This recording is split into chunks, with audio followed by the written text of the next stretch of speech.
heard of that little thing called biodiversity? Well, the definition in the dictionary would give you biodiversity, the variety of life in the world or in a particular habitat or ecosystem. But to put it very simply, it really is the mixtures of living species create variety and promote the strength and the overall health of a web of life of that earthly home. Agricultural biodiversity includes all components of biological diversity of relevance to food and agriculture, including crops, wild plants, trees, pastures, medical plants, and even ornamental plants of aesthetic value. Animal genetic resources include domesticated animals, which we have in our homes most of the times, but could be on homestead farms. And then wild animals hunted for food, wild and farmed fish and other aquatic organisms, insect pollinators, which include things like bees and butterflies, and then fungi and microbial organisms. Let's take a look at an example of biodiversity. Say we want to grow a crop of beans. We could plow a huge pasture and plant hundreds of bean plants out in the wide open sun. Or we could allow for beans to grow amongst compatible trees and tend to each plant and a pollinator plant nearby. For one, this allows for shade-loving bean bushes to cool off in later hours under the canopy of trees. And then the pollinator plants promote growth and soil richness. All good things for the health and well-being of the plants. That's why biodiversity is important in this situation. Here at Farming with Kindness, Farmed, biodiversity is a huge focus.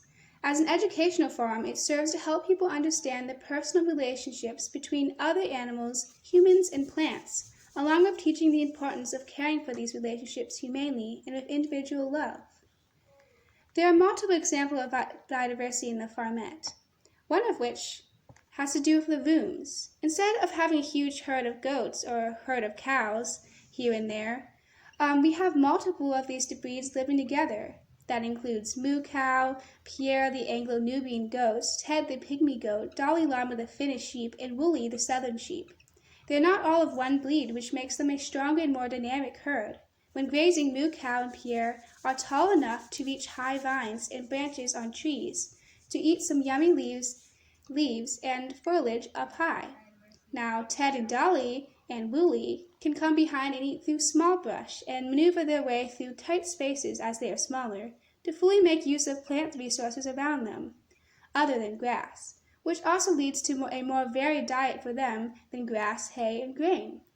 Just like we need a varied plate and diet, so do they, which is why they get the occasional load of pumpkin smashed to them and some other healthy treats, which is all to promote their health and the health of the ecosystem, as they are promoting the growth of the plants, and the plants are promoting their health as they eat lots of different types of organisms.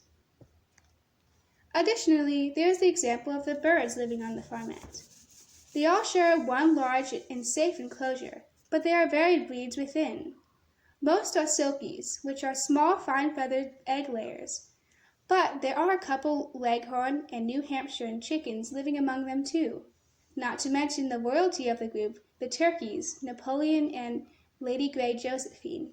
Having these different species in one place allows for the birds to establish a natural pecking order, which is very scarce in commercial poultry raising, but very present in the wild. And that's the point. There is not one species of bird running around in the wild. The ability to be exposed to habitats and protections of different species is very beneficial to the chickens and the birds. They're also able to interact with different species of insects to eat from the ground, and they all have symbiotic relationships with the trees, which they are there to shade and protect them from predators with their foliage. This is an example of commensalistic relationships where one party benefits and the other one is unaffected, the unaffected one being the trees and the benefited one being the birds. There are many examples of biodiversity on the farm, and really all throughout nature. It's what keeps the food web going and natural health thriving. It's up to us to understand what biodiversity really means and how we can use it to cultivate a better future for our wildlife and ultimately ourselves.